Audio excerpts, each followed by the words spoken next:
So you lost a gas can, is what you just said? Yeah. Well, it's not even really losing. It's just floating in my canal. You can see it. It's sealed up though. It looks like a balloon from being out here, so it's not. It's not like it's leaking gas or anything in the canal. But yeah, but it's our little boat when we keep out here. That the water's so high it's above the dock. Why is the water high? That we've had real strong south winds for the last few days. Oh. And so where we're at in the sound, so if I was a little closer to the ocean, this would all be tide driven, where the tide comes in and out. Yeah. But we're back here far enough that the water's still brackish. Like we can still get crabs and some stripers and some things that need salt, but it's real brackish. And this is all wind driven. So if the wind blows for a certain amount of time, then that's what affects our water up and down here. You know what happens over here when the wind blows? What's that? You got to get out a chainsaw and start cutting shit out of the roads. Well, we had some storms come through last night that when I left out this morning, there was 2 places coming here to work that I had to drive around trees. And so we got some terrible storms last night. That's what, matter of fact, Heather, she was a little grumpy this morning because she didn't sleep good. I slept through most of it, but the thunderstorms came in about, 11 o'clock, and they stayed for a couple hours, and they were right vicious. The wind was blowing, they said in excess of 50 knots. So you probably 60 miles an hour. Yeah, that's good. Yeah. We don't see a ton of storms. When we get we'll get a storm once in a while, but a ton of it's mild. Like sometimes we'll get a snowstorm or something like that, and we'll see windstorms come through, and, but it's interesting. This year was bad, though. Your snow up your way wasn't. I mean, our snow here sucked. Yeah, a lot of it. How much snow do you guys get, Billy? I can tell you, we get just enough snow to where if we get an inch, it closes the world down around here. But it's horrible. I mean, it's, Dollar General closes. Yeah, most of our snow, truthfully, we're so close to the coast that we might get 6 inches of snow, but typically it's gone 3 days later. Our temperature, it's very rare, and it's happened. I mean, all the years of growing up here, we've had snow for a week's time, maybe 2 or 3 times is all I can think of. But now we get snow. Some years we'll have 3 or 4 snow showers. And then, like I said, it's nothing to get 6 or 8 inches of snow here. But most of the time, it's because of big fronts coming in, and then the next day it's 50 degrees, and so most of the time, if we do get snow, it's short-lived. Yeah. And if it's not, oh my God, the accidents and the roads around here, we don't have. I can remember one year it would snow. I was at my hunt club, and that's in Emporia, Virginia, so about 2 hours off the coast. And we left Emporia. The roads were beautiful. And so you're going, and Emporia is a much smaller town with not a lot of money. And I'm going along about 60 miles an hour, and all of a sudden I hit Franklin. And I'm telling you right now, there was still 1.5 inches ice on the road. It was everything I could do. I don't know how I didn't wreck. So then I had to go from there. It did nothing but get worse the closer to home. So then you get to Chesapeake, which is a really big city here where we live at, and it was even worse. So yeah, that was the longest drive, which normally takes me 2 hours to get home, was about a 4-hour trip. And it's just because we just don't. They get just enough ice, or they'll get salt on the roads here a little bit. Yeah, but they just don't have the equipment and the manpower. I mean, it's just because we just don't get it enough. So that's we're like just on a that. normal trip for me when I want to go hunting this year with the snowmobile, because it's normally raining in town, and then I got to transition into snow in the mountains, and so you have this. There's times that. And I'm hauling a trailer and stuff through it. So I'll tell you how much snow we get. A buddy of ours closed his business down, and he had a bunch of equipment out in a trailer, and we were out there looking at it, and there was all these goofy machines. And it took me and Nick about 20 minutes, and finally we looked one of them up to realize it was a snowblower. Oh, really? We never even seen a snowblower. We had no idea what the hell it was. And I don't think they had ever been used. Because he had bought them, he was in landscape. So around here, it's huge money. Yeah. If you do, because so few people do it. So, a lot of these guys can go out there and take care of parking lots and walkways and things like that. And hell, it's $300 an hour. Yeah, he's probably sitting in the corner there trying to read the owner's manual, trying to figure out how to work that thing. Yeah. Yeah, I don't know if the things are any good or not. You know how it is. Something that doesn't get used for years sometimes is worse than if the thing got used every day. But it did. We looked at it like and had no clue. So yeah, we just don't get much. Hey, Jason, looks like you got another tab open for Riverside. You want to close that? Anyways, perfect, Billy. Well, we've 5 minutes and we got to give your introduction. You you just took it away, man. We're just talking about snow. So we had to re-record this, Billy. Jason, you're good. I think so. Yeah, I had one open. I got it closed now. All right, perfect. We've got Billy Gray with Outdoor Dog Supply.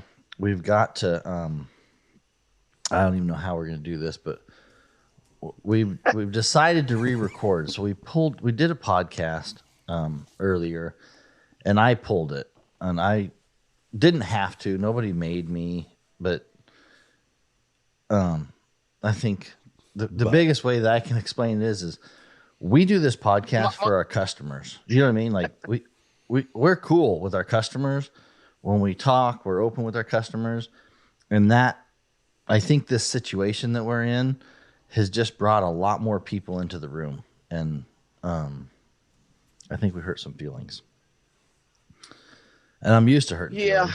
But no, I was going to say, now, I mean, the feelings part hurts less than, and a lot of it is, I mean, both of us are frustrated. Yeah. We're, and so sometimes, emotions come into it. And, again, I think some things were taken out of concept. And really what we were trying to do. At the end of the day, our biggest goal was to let our customers know, hey, look, we're here. We understand the frustration, the guys that got out there first.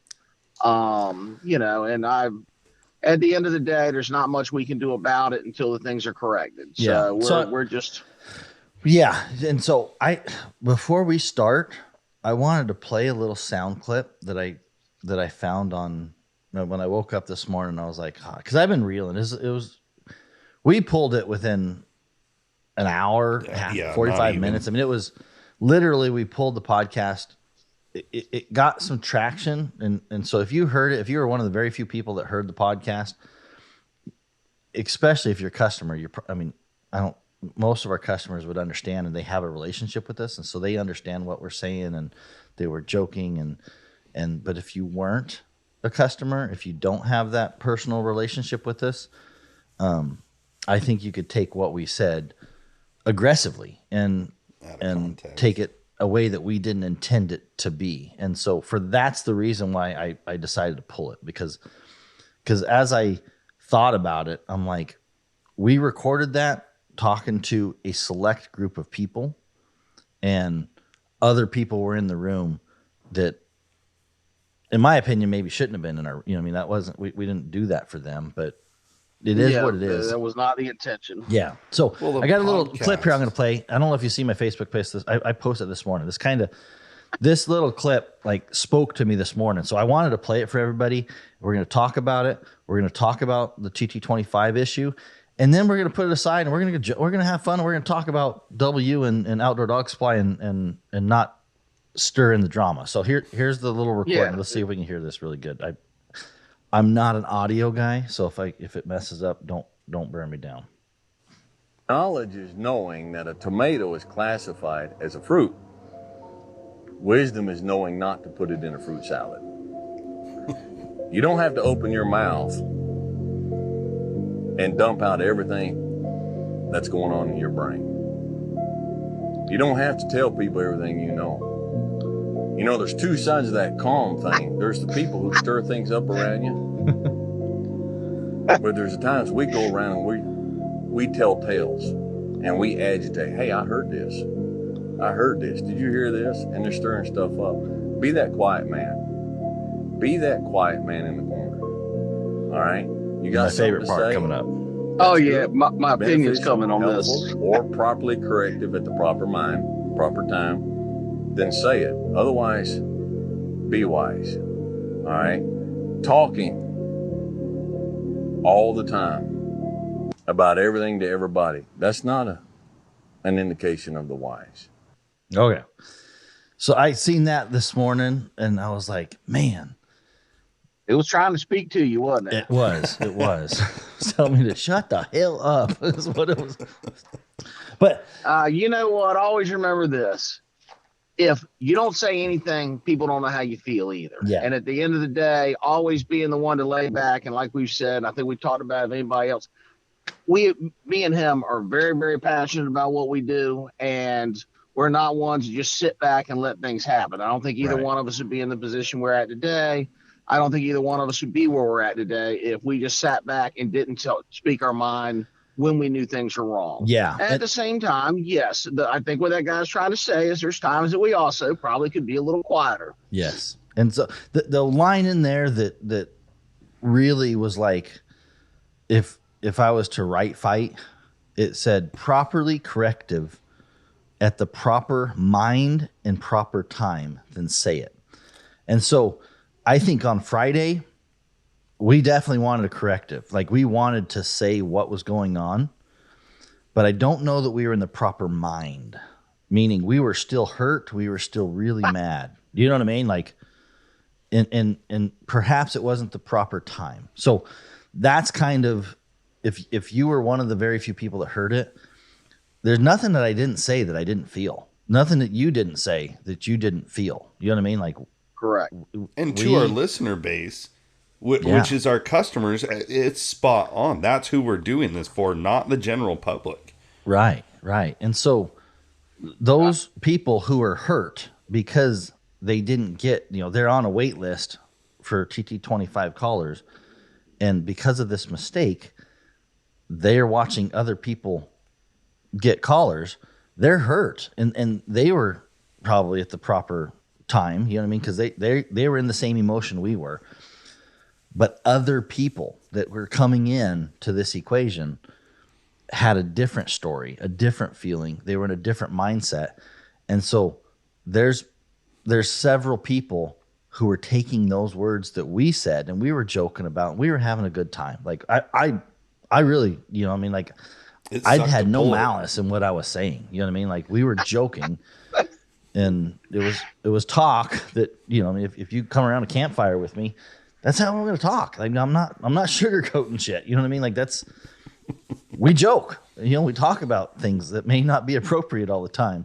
And anyways, so that's kind of the mindset that I'm in right now when I want to record this. It's not that I am embarrassed for anything I said or that I don't feel what I said. It's that it may not have been the proper mindset.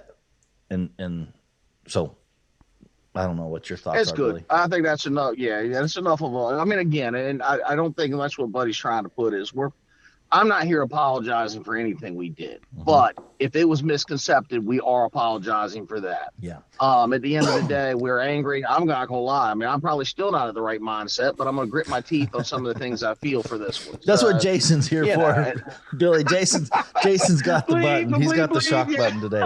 He gave me the red card. That's what.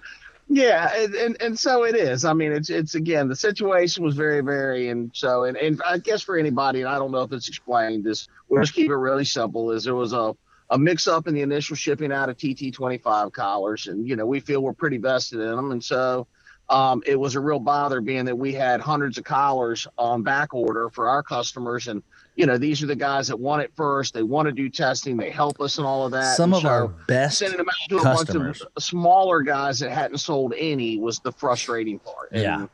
And, I think that's where, and I'll say, so that Well, there were Billy, and I'm smaller going to be dealers honest. and Hold things. on. We got to be careful. I'm sensitive. Oh, When you say they well, haven't I'm not, sold yeah. any, we got to clarify that. Okay, they didn't sell all of the ones they had coming. So you know what I mean. So to say they didn't sell any, somebody's gonna be like, "Well, I had pre-orders sold." Blah, blah. What we're saying is, if you could send us a lot of callers, and we wouldn't have the capacity to sell them on Facebook. We were just getting them out to our first week and a half, 2 weeks of orders. And So what people were seeing is when people were posting that they had them in stock and ready to ship, that was what hurt us, because we were like, really? Like, why? And I don't want to keep on the subject too long, but you could send us almost as many as Garmin could send us, and we'd still be like, not enough. We need more. You know what I mean? We got No, more customers. I've done the math. Me and you could not have done it. Yeah. So that's again, it's and normally things have been better in the past on the part of, they try to get stuff out for the volume of what somebody does. yeah. And we'll just leave it at that. Yep. It's good. So it's again, it's a big mistake. We're just going to be nothing we can change with that. Like I said, we just hope everything will get fixed here soon, and we're going to get all y'all straight, I promise. And if there's any problem, if we have sold you collars and seasons are coming up or all that, we're going to get you collars in your hand to get you through it, and we'll get you straight. We're going to do what's best. We're going to do whatever we got to do to make sure you're taken care of. I promise. So for me, and the one realization after I pulled it and I thought about it this weekend, because I know a lot of there's plenty of people who just want me to push. I mean, they love that I'm a firebrand. You know what I mean? Oh, buddy, whatever. Buddy takes the heat off a lot of us a lot of times, so I can tell you. I'm not afraid to say what I'm thinking. And there is times. Thank God Buddy did that, not me. That's what. I think that's. Try being the number 2 around here, man. Like, I go. It's not that deep, buddy. It's not that deep. Just keep talking. And I'm over here having a guys, heart I'm telling attack. You, it feels kind of deep out here. It kind of feels deep when I look back. And deep and lonely. You just take one more step. I promise it'll get better. Yeah. Yes. With all the joking, the one realization I came to this weekend, and I've told the people that I needed to tell this to, is I probably made the situation for Garmin worse. Right? Because I was talking to an audience that I had a lot of trust with. And they were hurt. I mean, I knew they were hurt. I felt them. I was hurt. And so when I talked that openly, it allowed other people to see our thoughts, raw emotion. You know what I mean? Like emotional thoughts, like not saying I'm crying, but I was upset. I was mad.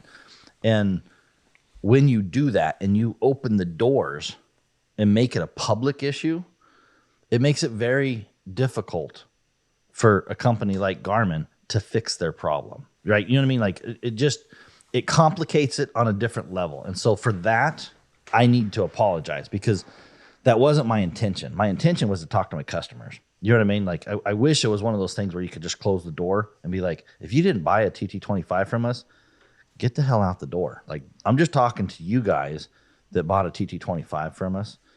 And that's not what unfortunately, that's not how it works in the world and Facebook and podcasts. So podcast world. So anyways, that's my piece on it. I'm not really good at apologizing, but I do need to own my own responsibility. And as I was thinking, I was like, you know what? I mean, that really makes it more difficult even for me to handle my customers because I need the trust of my customers. Like there's no question. But I've always said, I need Garmin to trust me too. Like I can't get you callers if Garmin doesn't trust me and I can't take care of customers. So this being in the middle, sometimes we got to remember that we got to look up and we got to have relationships going up, which is Garmin. And we work really hard on our relationships with Garmin, like really hard. And I also have a good relationship with our customers I work really hard on our relationship with our customers. And so in this situation last week, I think I tilted a little bit on the customer side and I kind of forgot the balancing part that at the end of the day, I still need, I got to be forgiving for Garmin. I got to, doesn't mean I'm not upset with the situation. Like I'm ready to fight for my customers, but it's going to be a lot easier to do it. This is where I'm gritting my teeth. We're going to leave her there. All right. Can I say my 2 cents? Go ahead, Jason. Take it away. You got to change the subject really quick because I feel like I'm. How about we just close this one out? Yeah, that's what. Let's get back to happy thoughts. Billy hit it right on the head. If things were taken out of context, I will say, I'm sorry it went that way. Yeah. But the meaning behind that, like if anything, those customers listening, like Billy, your customers, our customers, there should be no question if they got to hear that podcast while it was up, those few, Like that should solidify like where we really stand, and it's for our customers because that's I where can we tell you, default. my wife is the least hot-headed of the two of us, obviously. And Heather listened to Obviously. the entire thing, almost the entire thing before it got cut. And she literally said she heard nothing wrong. See, My and mother I'm too said afraid the to same send it to my thing. wife. I'm going to be honest, Billy. I'm like too afraid to send it to my wife. Okay, because she will tell me. Whoop. And so, My mom was like, I thought it was fine. What was the problem? I said, well, some people took it. I thought it was good. It was to the point. You talked about real stuff. And I'm like, yeah, that's how it goes. yeah. Well, It was. I mean, that's what we're doing in this. We're literally sitting there talking back and forth, and we were that. And like you said, the goal was to talk to our customers. And again, anybody that took anything out of misconcept, and I mean, it's you got to remember, me and Buddy have both been from the bottom up. And hell, we might go to the bottom again. Who knows? But at the end of the happens day, fast. it was never meant to push to one person or another. It was just to say that, look, we've done a lot, and we expected it. This was just a real kick somewhere. we were And, hurt. We were hurt. I'm not that going to lie. hurt, It was a mistake. We definitely were mad. We were sad. There was a ton of emotions last week. And I'm just going to leave it at I was not in the proper mind to give that corrective. And I did all right, and I got a lot of positive feedback. I mean, I really got a ton of positive feedback because I stepped up and said something. But there are people who were not in the same mindset, and so it just wasn't it wasn't helpful. And so that's where I step back and I'm like, okay, I want to be helpful. You know what I mean? Like I'm not afraid to. I'm really not afraid of a fight. I enjoy a fight. I enjoy a good fight. Like sometimes I'm like, yes, this is fun. Just ask Warren Winch. Right? Yeah, exactly. Warren Wrench. I mean, I got my battles behind me. This was just not one that I don't need to make a fight up. And I was starting to make a fight up on a mistake. There was an honest mistake. It was not intentional, and I needed to have a little more grace. So, anyways. Perfect. Anything else you need to All say? We need to roll off of this. That's it. I'm done. That's I'm perfect. done. Otherwise, we're going to be back and recording number 3 because we suck at this. Hey, I tell you what, we don't have time to record 3 we can't use. We're on limited podcast time Yeah. around here right now. I don't like doing podcasts anymore anyways. It's not fun. Like, Oh, I we'll take get that through back. this It one. is They'll fun. start being Yeah, fun yeah. again. Let's make it fun. Yeah, that's what. So I forgot what Let's see. Let's start. How many Bud Lights you drink last night? 4. I don't want to talk about it. They're cheap beer. Come on, Billy. How many's Dan selling? So, people who don't know, like, Hold on. But if you are not a customer, okay, this is the point where you leave our podcast. Exit stage Time to right. go. Yeah, that's what. Okay, if you're That's here, we're having a little fun with each other. Yes. if you're listening and you know who you know who you are right now. I'm talking to you, okay? You in the back, right in the back. I'm looking at you right now. I know who you are, okay? I've seen you on Facebook. You just friend requested me. Like, you're looking, you have a motive. You need to leave. Just get out of the room. Let us just have fun, okay? We said we're sorry. Now we're just going to be ourselves and we're going to talk to our customers. So if you're not here, if you're here with an agenda, please leave. All right. Billy, you can't talk like that before they leave the door. Okay, we gotta. Oh, they were now. All that's going to do, they're calling everybody. They got. Hey, you got to really listen to it now. I know. I'm like, man. Oh. I feel you like know what? Billy should meet Dan. Yeah. Dan, So I got a buddy, Billy. I was saying I got a buddy that owns a bar, and Okay. when that happened, because he went and pulled reports. He's like, and they don't sell a lot of Bud Light. They sell these IPAs and whatever. I don't drink a ton, so I don't Beer. know. But Which I would expect there. yeah, and he was like, yeah, we sold like 44 the week before, 37 right the week it happened or whatever. You know what I mean? Because it was at the end of the week or whatever. Yep. And he goes, and then we sold 3. It was like a cliff that just total. dropped off. And Like It's nothing. got, I mean, it just shows. And I think a large percentage of our customer kind of falls that, just in life in general, people are tired of things being forced down their throat. And so, Yeah. and I think that's kind of where it is. It's not, there's nothing, I mean, I'm not going to lie. All I ever drank my whole life was damn Bud Light, Natural Light, Bush Bush Light. Light. You know how hard that was, how hard that was to go find something that could reiterate the taste buds. Were you drinking Bud Light before that? Oh yeah, it was pretty much Bud Light and Natural Light. I mean, all of them made by the same people. Oh, really? Busch God damn, Latte. I got in there. You know how many beers they make when you get to the main company? Most of them. It's Most of holy them, yeah. mackerel. That's what my buddy Dan was saying. He goes, buddy, people are like researching this shit to figure Yeah. out not only Bud Light, but I don't want to say the wrong beer because I don't know. Was it Michelob? Oh yeah. Now Michelob Ultra, that's another big light beer that they own. And oh my lord, it was the only ones I can find. That Yingling Light is my go-to now if I can get it at the grocery store. And that's a longest American brewing company. From what I understand, the owner doesn't give a shit either. He's one of them ones that, you know what, he's it is what it is. And I mean, What is it? in that part I can stand for. Yeah. It's Yingling Light. Look it up. The world's America's oldest brewery that's still owned by somebody in America. Yeah. Weird. Pretty cool. So yeah, beyond that, that's my go-to now, and I can drink a few of those and really enjoy them. It's tough for us, right? Because I We're- expect a free case if anybody from England is listening to this.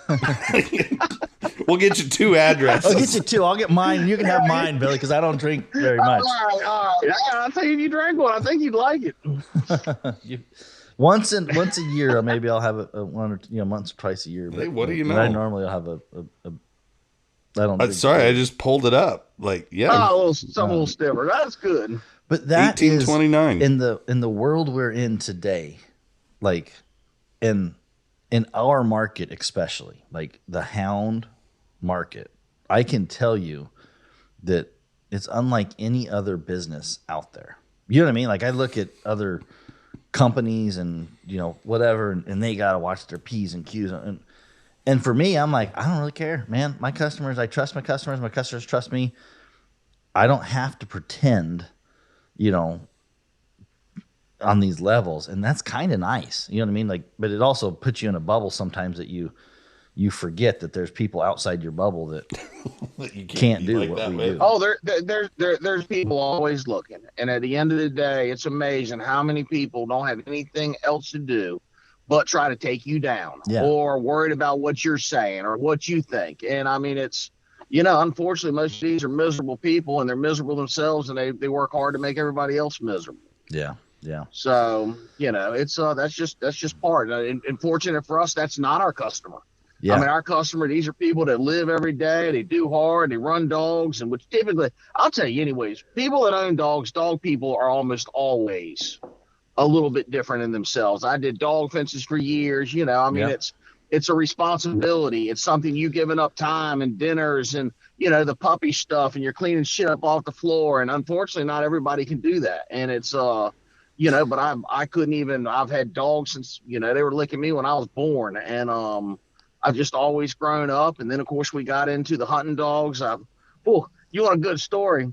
So this is how I got into hunting dogs. Well, one of the guys at our club had 4 or 5 they're beagles, but everything here is really wet. So these are beagles that would get in the water, swim, and they're little deer dogs. So, Right. they're like the 15, 16 inch. Yeah. And so the guy had to get out of dogs, and he was going to give them to somebody that I didn't think took care of his dogs like he should to begin with. And I called my wife and I said, hey, I said, I'm going to bring a couple beagles home. I said, we're just going to keep them for a week or two, and I'll put them on the fence out there. And well, let's see, that was about 20 something years ago. At one time I had 10 dogs on an underground fence out in my yard. And that's literally how I got into the sport. And I tell you right now, I wouldn't, I've got about a dozen over in the pens. My daughter Emmy, which y'all seen in some of the videos, I mean, she's gotten to where she pretty much takes care. I'm not gonna lie to her, probably more hers now than they're mine. And we just went to a trial this weekend, and she took second place. And so it's something we've always done, and I couldn't imagine living without it. It's a culture. It's Yeah. it's Yeah. really and we've been lucky and blessed that it's a culture, it's a camaraderie. You know what I mean? I'm a pretty shy person, normal. I'm an introvert. Yeah. For the that's most what part. I get out of you. No. And, yeah. You wouldn't think so, but It's because he's done a million podcasts. He's getting good at it. You should see him in a room with 100 people. dude, I don't like going and sitting on somebody's couch and talking to them. Like most of the time, I'm like, whatever. I've had to for this business to be, you know what I mean? Because I'm not afraid to. It's a problem I have. I should probably get it fixed. I say what I think. Yeah, no. But I really this dog culture is really opening, and it's something that I resonate with. You know what I mean? Like if you put me in any other situation, man, I'm quiet, I'm shy. I just don't. I don't really care to converse with a lot of people. I don't want to talk about football. All that stuff I don't care about. I just rather. But you put me in a room, put me with a beer and a couple hound guys. Dude, we got stories, we got laughs. You know what I mean? We can talk, we can connect, and that has been something that happened for me, at least. And I didn't realize it at the time, but I just like that culture. You know what I mean? I just like the good old boy.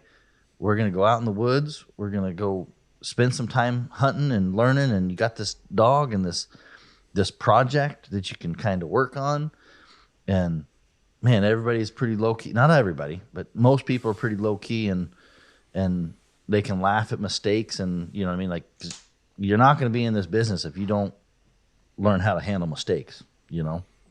It's different. No, and it's true. Oh, go ahead. Oh, I was going to say, it's totally different, because it's funny you say that. I just had this conversation with my wife the other night, because I said, I don't know how things worked out the way they did. The reason I'm here today is I had a back injury working at, a shop. And then next thing you know, me and Buddy are on the phone. And next thing you know, we're sitting on a bar stool somewhere. And now I'm here. I said, I don't know what I would do. Like, I don't know how I would reintroduce into civilian life, we'll say, because I'm so used to the hound market. And it's such a genuine connection because we are a certain group of people. Like, we all can find camaraderie somehow, whether we think one's an idiot and one's not. You know what I mean? Like, we can be fighting tooth and nail, but we all have that camaraderie. And it's just an easy feel. Like, they expect us to be honest, and we get to be honest. But it's a weird thing. If you took us out and you put me in, like, any other environment, I wonder how long I could hold that job down, Not long for me, I can tell you that. I'm not suitable for work anymore. But it's different because things work. We can connect with customers on different levels. We can do different things that people on the outside, they're like, that won't work. Like, how are you going to make a business selling dog collars? And then next thing you know, here you are. It's like, yeah, we're a little crazy, but so are a million other people out there that want to do business with us. Yeah. No, and it is, and it's and I still hear it all the time. I mean, it's but again, that's something that we've gotten very good at. And maybe let me kick back to the dealer thing also. You have to remember, now, me and Buddy are both much bigger online, and those are the things we do. We sell a lot. So, you can order from us. It's going to get shipped out. It's you're going to have it within a couple days. And the customer that's got a smaller dealer down the road that's going to take care of them and help with the warranty and all that, that's not the person that we go after anyway. Our customers are the ones. Not everybody has a supply right down the street. Not everybody has a supply. And so a lot of the customers don't have the luxury. The closest place they have that sells anything is 4 hours away, and they don't keep it in stock, and they don't warranty anything, or they don't know anything about it. And so again, that is the difference. And so we spend a lot of time, and we try to give that small experience, or that part of, hey, you can call, me or Chad at the office, or Buddy. Jason, don't call me. When you're going to call Jason. Hey, when you tell him to call Jason, okay? don't throw my name in this. Hey, you want to know a secret, Billy? Billy, I'm trying to get out of this gig. I'm going to tell Billy a secret. No, when I came Yeah, to work you're here. trying to get out of it, but yeah, we're in this big podcast. I know. No, yeah, Um, no, exactly, and even and it's much harder to get me at the office too. I mean, at the end of the day, there's a reason we have a lot of employees, and we have people there for the service side. And it's once a business gets a certain size, there's so much in the background that people don't see. It's very hard to be able to answer calls and talk to the thousands of customers we have individually. And so, we want y'all to understand that. And if there really is something or there's a problem or that, you can always ask, and I will call you back. But it's still, our goal is we have set it up like it is so that we have a good team to help take care of problems. that I think sometimes people like there's a thing that people want to root for the underdog. You know what I mean? Like, and on some level, I think and I'm sure you guys get to the same point where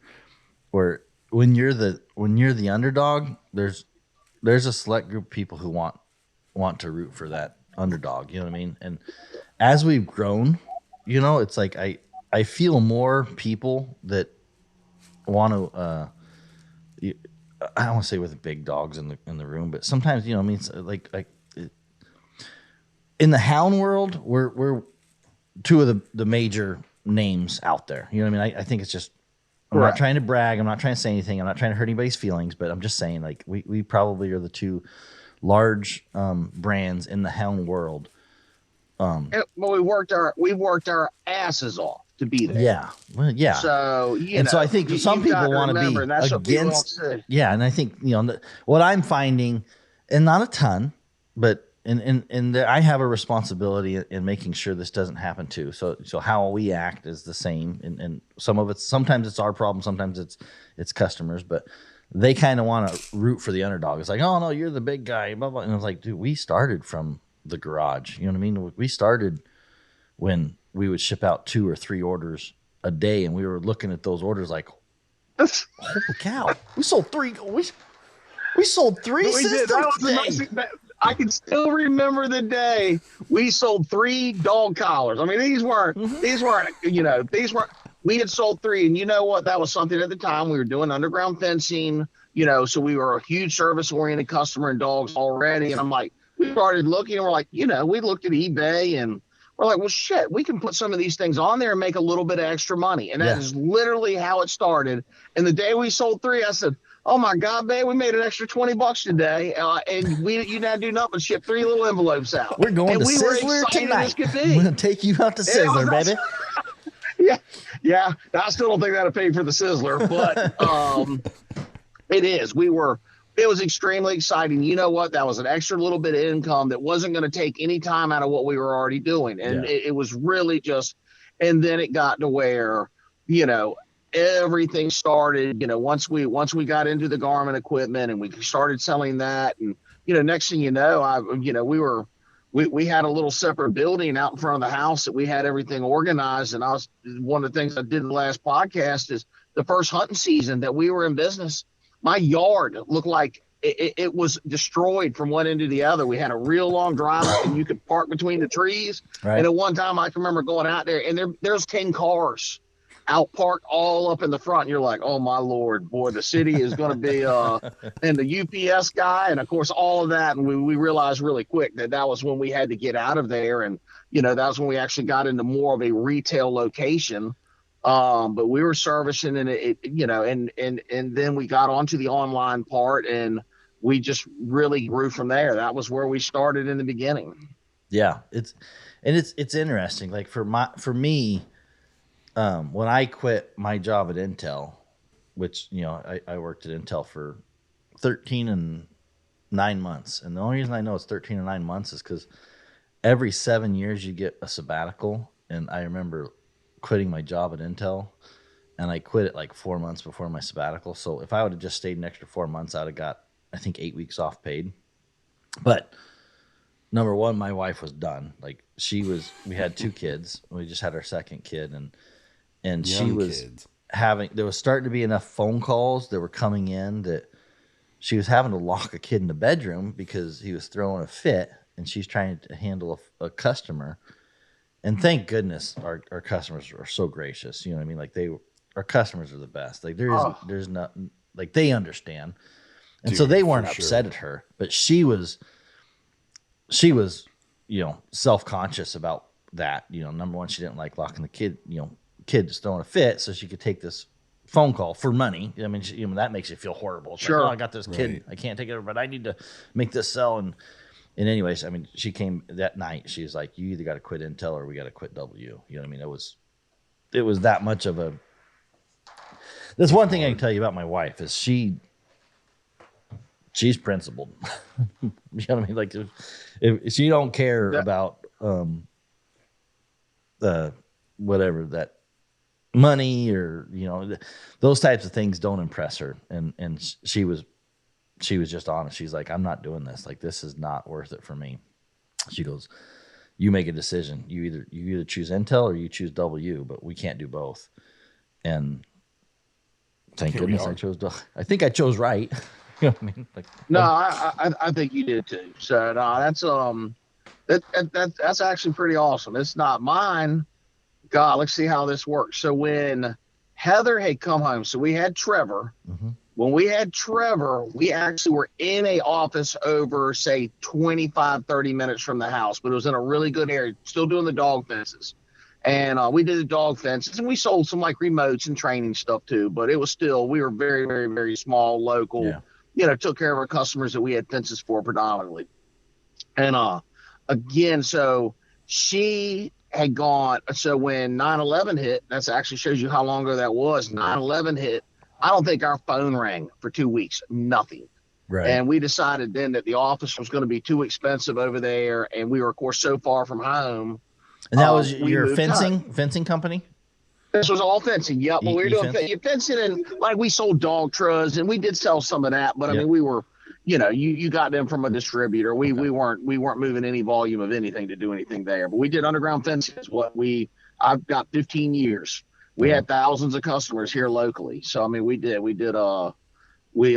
So what made you That's pick, what we Billy? And I'm digging in the weeds. It always fascinates me. About Okay, business. sure. No. It's What all made good, you yeah. pick? So did you have a regular job before that, or did you always try to be an entrepreneur? All right, so here's what happened with me. I worked for the government for 5 years. I took care of all like the 400 hertz controls over at the base here at Oceana, which is in Virginia, and I did stuff like the controls up there for the big cranes that did the motor. So I got to where I was actually pretty important at the base. You're always they important, had- Billy. You're still important. Yeah, But you were the big deal out there at the I mean, base. but I was taking care of a lot of things that so the base. So I got my 5 years, and a big rift came. Well, one of the guys that actually worked under me was going to get rifted, but he had been there about 20 years more. Okay, what's And a it riff? came down to What's a riff? Like, I'm not following. That means that basically a government cuts a bunch of people, Okay. and he got caught in that. Okay. So, you know, and this was somebody that was not going to make it on the outside. He was going to struggle a lot more. He was very, very smart. He just didn't have a lot of confidence. To make a long story short, I've been there 5 years. Let me tell you, and at that place there, at least 20% of the people did at least 80% of the work. Right. You know, you had people that didn't work all day. And so I had already got to the part where I realized it was going to be something better out there for me anyways. And so when this rift came, that other guy, they brought me into the office and they said, look, you're going to stay and we're going to let him go. And I said, well, I tell you what, I said, don't make me quit. I said, but you get my evals or you do whatever you got to do. I said, because I'll leave before I let him leave. Right. And and so they end up making it. They made it work around. Well, then they came to me from the base and they were going to try to open up positions because it's such a unique, you know, when you get into a lot of the plane power and the different things, it's a much different electrical than what most people know. And so so when I got out, so I started looking then, me and Heather actually went and opened our own electrical business. We were getting ready. I was going to leave regardless. I wasn't going to work for the base because, I mean, they were going to start me at a GS. I had already come to the conclusion. I was watching enough contractors come out there. They were paying contractors to do what I did, $300 or $400 an hour. They'd be there 3 days and they couldn't fix the problem. Right. And so you already saw the wasted money and what it was. So I was going to get out there and try to take as much of that wasted money myself as I could. Yeah. I like the And honesty, all Billy. of I the- like the honesty. Like, That's how to do it. I'll tell you straight how it is. It's not that's exactly what It's just mind boggling. So we did. I went out. I was already a master. I just got my master electrical, and so that's what I was going to do. And my uncle called, and so my dad and him talked a bunch, and he had just gotten a dealership down there, doing underground fences. And he said, "Man, just have the guy come up and talk to you." Mhm. And so maybe he said, "I'm telling you, this is the new and upcoming thing." And so make a long story short, the guy came up, met in the area. The area was, there had been a fence company that had been peddling them for the last year or so, but they weren't really going to do much with it. And so make a long story short, next thing you know, I've got machine in the back of the truck and I'm putting dog fences in. Now, when you And put those in, would you have a little ditch witch? You put them underground, or what do you do? yeah, you put them underground. So what that is the machine we had is actually pretty genius. Got a guy up in New York, a DNR, I think is the name of the company. He had made back then it was a Honda tiller, and you would buy. So he made a kit to where it would make it so the blade would turn reverse. Or you could do, I think my first one didn't even have that. The blade would turn forward. So you actually, it was a tiller. You would take all the tiller stuff off, and it put literally think of a 14-inch saw blade. And then it had an attachment that went down and it dropped the feeder blade right behind the saw blade. And then it had the one I did, there was two things welded on it. So you could run two lines out at once for your pair, or you could split it and go either way. But the machine cut the ground, fed it in, and this is what most people are using, something similar today. It's a little different, but and that's how we started putting fences in. You could put it in about 4 inches deep, got it down as long as there wasn't a lot of roots or the yard wasn't really hard to get it down below like your aerator and that type of thing. And then when you get to a driveway, we had a saw. You would go and you'd run your line between, and you always cut it real deep at the edges so you could tuck. So if somebody edges and all, they're not going to hit the wire. Yeah. And then we learned we actually would put your roofing asphalt sealant was way better than like silicone, because that actually would seat it in. And when it gets hot, it would reseat itself. Where the old silicone, once it got hard, it would dry, and 2 years from then or after a first freeze, it'd pop all back up out of your driveway. And then you learned how to bore under your sidewalks. And then you learned all kinds of little cool things like tying your wire to a piece of PVC, 1/2-inch PVC, and you could push the thing through the back of flower beds. And, so it was pretty neat. You learned how to install, and I got out every day, and I was a little skinnier back then because I was actually out there working hard every day. And Sounds it was like really you need to go fun. back to that, Billy. Yeah, well, you ain't. Yeah, we say that all the time. I'm gonna have to find something that gets me a little more. Hunting season, I lose weight every year during hunting season, but after that, it's I've got to find something that's a little more energetic. But so going back to the fences, once we got, and that's a lot of where we learned the customer service and all, anyways, because these dogs are like people's pets, and so you learned how to deal. And for somebody to tell you in the fence business that, oh, we're going to set it to your breed, or we're going to set it, that's like saying, Yeah. me and my three brothers are completely opposites, so nobody and no dog is going to be the same. And so you need to treat each one of them at the beginning and see how they react. And, once a dog learns like that, the fences work absolutely wonderful. I mean, it's, again, but that's having that professional side of it to be able to look and make sure stuff works good for you. And so we learned a lot from that business. We always made a good living doing it. But it was one of those things that it came with a lot of service. It came with a lot of headaches, and we just never could see it go to much more of a scale. And that was when we started doing some of the stuff online and all. Yeah. It's 6 months of selling Garmin. For that is way different than your customer group now.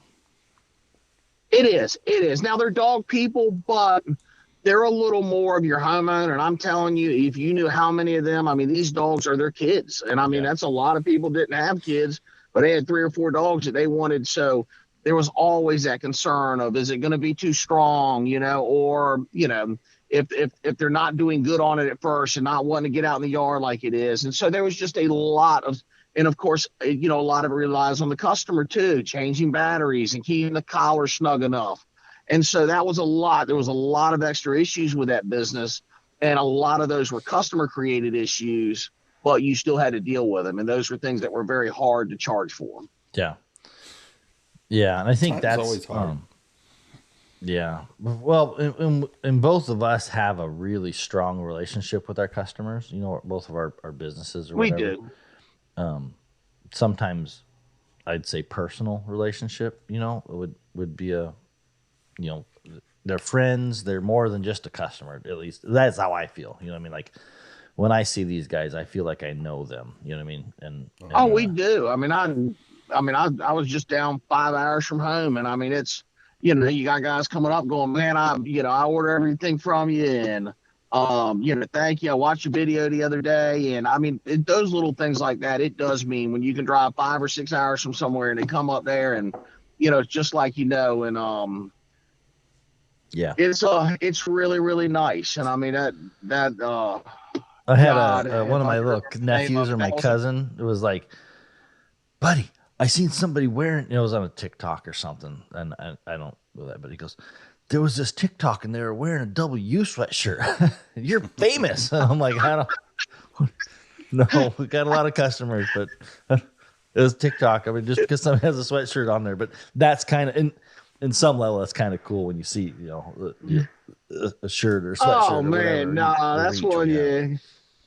Yep, you see a lanyard somewhere on a TV show, or you do, and Yeah, it really is. It's like, wow. yeah.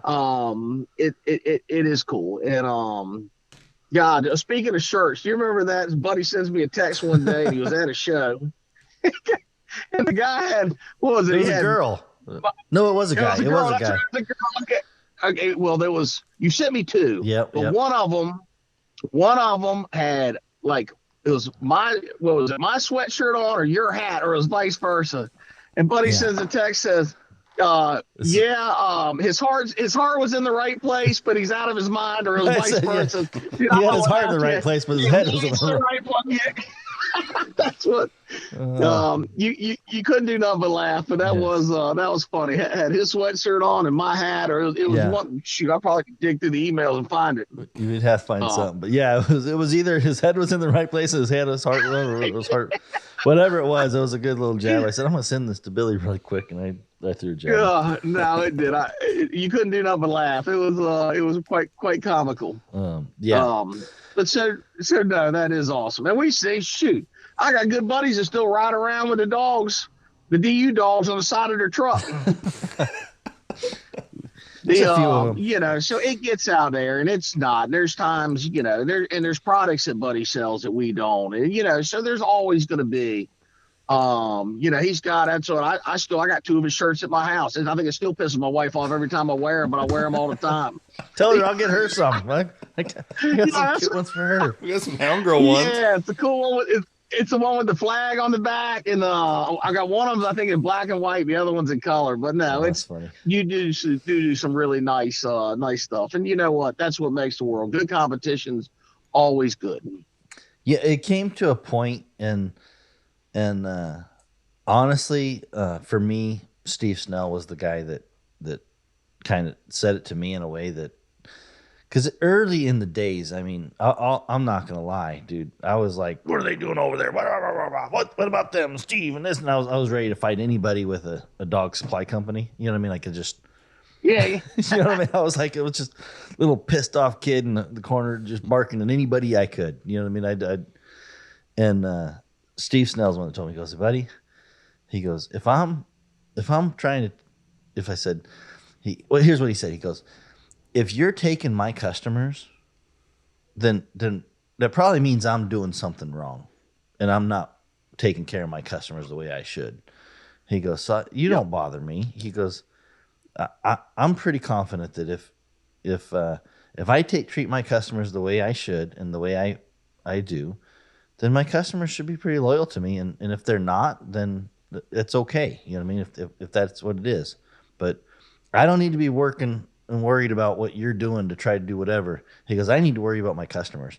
And that was just like an aha moment for me, which was like, dude, I don't need to be worried about what you're doing over there. Now, that doesn't mean I don't watch you. And I watch your videos and be like, damn it. You know what I mean? Forgot that one, or that was a good one, or whatever it was. You know what I mean? There'll be times. But I don't need to hyper focus Before you on it. met me? Like, Yeah. No, before Jason was like, I'm burn them down. I was still in the burn them he's down. burning mode. my house down. Like, here's Steve telling him. Oh, Yeah, no, No. Jason. It was a while. It was a good long stretch to burn them down, Jason. I mean, Yeah, like, no, I'm well aware. He had to recruit me from my garage after it burned down. yeah, exactly. We can burn it down. He goes, Jason in here, Jason. Dude. Jason, you've never questioned that twice? Yeah. Oh man. All I know is I got on Facebook last night, buddy. You'll appreciate this. And a memory popped up from like 9 years ago of a very specific shirt that's hanging up next to your desk. Oh, really? Yeah. The plum tree shirt. The plum tree the cease and desist letter shirt, yeah. That was like 9 years ago. I gave Buddy the last shirt that I had of this style for was it your birthday? It must have been your birthday. Mm-hmm. So now God, it's has hanging that up next been to his 9 desk. years? Well, it was 9 years when I was in the fight. He was fighting me 9 years ago. Okay, yeah. I've been here. It'll be 7 in February. Yeah. It like Yeah, I that's look awesome. back. I look back. I was fighting with you back then too, Billy. I'm sure you got a Facebook me. Oh, yeah. My Google shit got shut down one time. I can't remember why, but My bad. You did not copy something of Buddy's, or that one of the girls in the office had used his and switched a couple words. Not much, and Not enough. all of a sudden our she ads didn't all of a switch sudden enough, our Billy. ads are not. No, I know. Yes, we learned very hard, and I'm not going to say we haven't done that ourselves since then.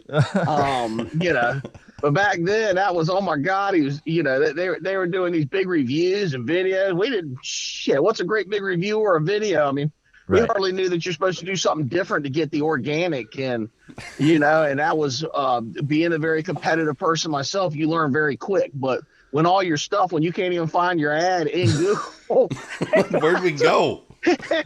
you're not even the ad. Slow It was the down, whole, Billy, like, slow all your down. So organic just so the stuff people is are listening, gone. You were number one in Google for, I don't know what it was, Alpha 100 probably. I don't know what we're talking. It was one of these It was products. back like the alpha stuff, or And maybe 320, but it You was had the something Alpha original. 100, and I had just come. I was just. There's some history in that with Garmin, but I had gotten one pretty quickly on that, and I didn't get it beforehand. I didn't go whatever, and I gave a review, and I was like, man, whatever. So you copied my review or something, the text on the product page, and you were kicking ass, Billy. You were number one in the Google search engine, which is You all made that it to the matters. top. And Yeah. I proceeded to let you know, and I don't learn this myself, Billy. I just want to let you know that Rob Snell taught me a lesson, maybe a year, maybe 2 years before this, that I had learned very quickly. So when I Because he tell you did the this, same flipping thing. when I tell you this, if you would have rewind back 2 more years, you would have been like, I would have been scratching my head. So, but anyway, so Billy was number one in Google for this Alpha 100, and I had learned that on announcement day, you don't do it. You don't pull the fire hose on announcement day. You let them have a day. You let them have 2 days. And then you submit this guy copied my shit to Google. And all of a sudden, Outdoor Dog Supply disappears off of Google on day 3. Gone. Yes, There you gone. go. Start No over. ads would Start run, all no over. Anything with it, it was there. Oh yeah. It was you talk about mad. Oh my God. Cause it really was not me. The girl that was doing our graphics and all, which she was wonderful, Right. but she had gone in and, well, which one would you get? Buddy's review or Garmin's review? I can promise you one of them is going to be a little more detailed and have a whole lot more in it. That guy's gonna say some stuff that he wants to say. That guy don't know how to shut his mouth. That's what. Yeah, and it was pretty much verbatim when we got in there and read it, and it was so yes, needless to say, it took us, God, I think we went in there, rewrote everything I did. That's what got me to start doing reviews. And so I had to go in there and redo everything, and oh my God, we spent 3 or 4 days of nothing but redoing that entire thing, and we finally started showing up in the bottom of the page. I mean, it took Now, when it finally grabbed, and we finally made it back up there after a while, but it was took a while. yeah, that was one of the hardest learning lessons we ever did. And needless to say, it keeps you from making that mistake twice. You won't do that again, will you, Willie? No, I can tell you, I don't do that. After I went through the same thing. Right now. I know mine was the DC-50. I don't know which one it was. Same thing. I didn't have the product. I would copy Gundog Supply, their review, their stuff, and same thing. I'm like, bah, bah, bah, and I mean, I took notes, Billy. I played their book to a T. You know what I mean? Like you learn because I'm a really reflective guy, right? I'm like, they didn't do it on day one. They didn't do it on day two. Because they knew they were in it for the long haul. They did it on day 3. About the time you start relaxing, you're like, dude, I'm on the top of the page of Google. And then one day, we were so excited we were. And here comes Buddy with his big freaking balloon popper. And I didn't know. I mean, I had to figure. You have to figure it out because you don't know. You're just like, this is a mistake. This is a mistake. Hey, look this up. Calling your buddy. Can you just search this, and see if I show up anywhere in Google? No, nowhere, buddy. Not a page 1, not a page 2, not a page 3. Google does not exist. They don't think like the 8.0 on the Google page. Yeah, it hurt. It hurt, Billy. No. Well, let's talk about another good one. Now, this is one that people probably have just about forgotten about. Uh-oh. Not completely. How about the notorious original, much better than the one today, Alpha 300? It was a 200. The 200.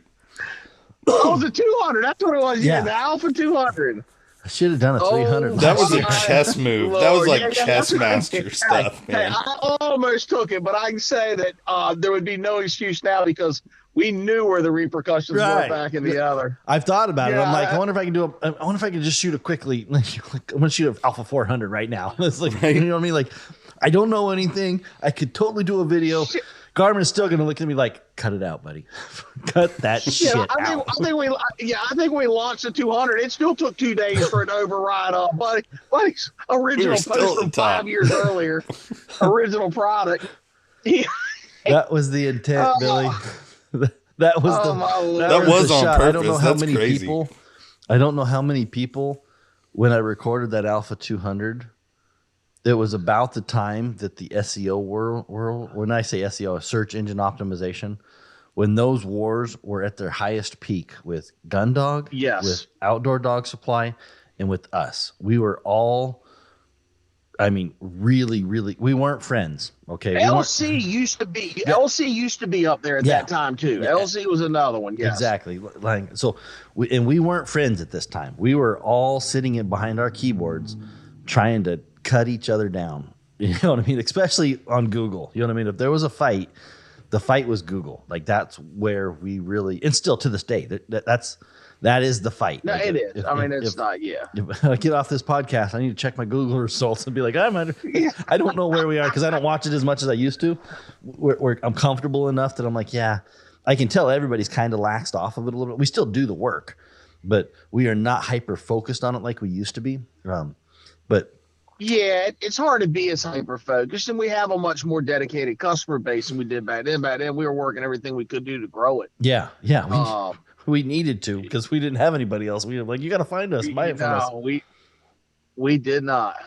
But yeah, that April Fool's video, there was 2 parts. One was to joke and have fun, and we did. We had a lot of fun, but boy, we pissed some. Y'all did. We pissed some Yeah, dealers y'all off. did. We're over here getting people calling us going, I want to cancel my order. I'm like, well, ma'am, can I ask you why? Well, you didn't see there's a new Alpha 200 out and DU Supply has it. I'm like, oh my God. I said, ma'am, do me one favor before you cancel your order. I want you to go back and I want you to watch that video a little more closely. And remember, April Fool's was just a couple days ago. Dude, Oh, we my still get Lord, phone dude, I'm calls. telling you. Billy, I still get phone calls about the radar and what was the track. That was the second one, like the track analyzer. It tell you if the dog was taking a shit. Oh, I remember that. Dude, I'm not kidding. Like most recent one I can think of was probably, I'm going to say about 6 months ago. But yes, still get phone calls about it. Oh, that was such a fun. And Yeah, and that was that's genius. I will say that's the one thing that out of all the things ever, I'm still jealous about that I didn't do. I don't know how we came up with it. I don't know. It was one of them things. It was like that was that one moment that is like, oh man. And Anybody that's seen it, I mean, they painted the thing a different color, and it was oh no, if you didn't really just pay attention and listen to what they said, the video looked real, the product looked real. we started You had it to really off. get down and start reading it. We really started it off, and I intentionally was like, we got to start it off believable, and then once we get them hooked, you're a fisherman, Billy. Then we Once can you roll. set that hook, and then we're gonna go crazy with it. You know what I mean? And I'm surprised how many people damn near got to the and so we had some people mad at us, Billy. They were like, "What do you mean it's a joke?" Like, it's a joke. Like, Yeah, I'm telling you. Not as mad as the ones that wanted to cancel their order because we didn't have the product. Well, it's never good when Garmin's the first phone call of the morning. oh man, that 100%. Our phones ring, so our phones turn on at 7:30, and I'm talking 7:31. The phone's ringing, and I look and it's Garmin, and I'm like, oh, like because I didn't tell Garmin anything.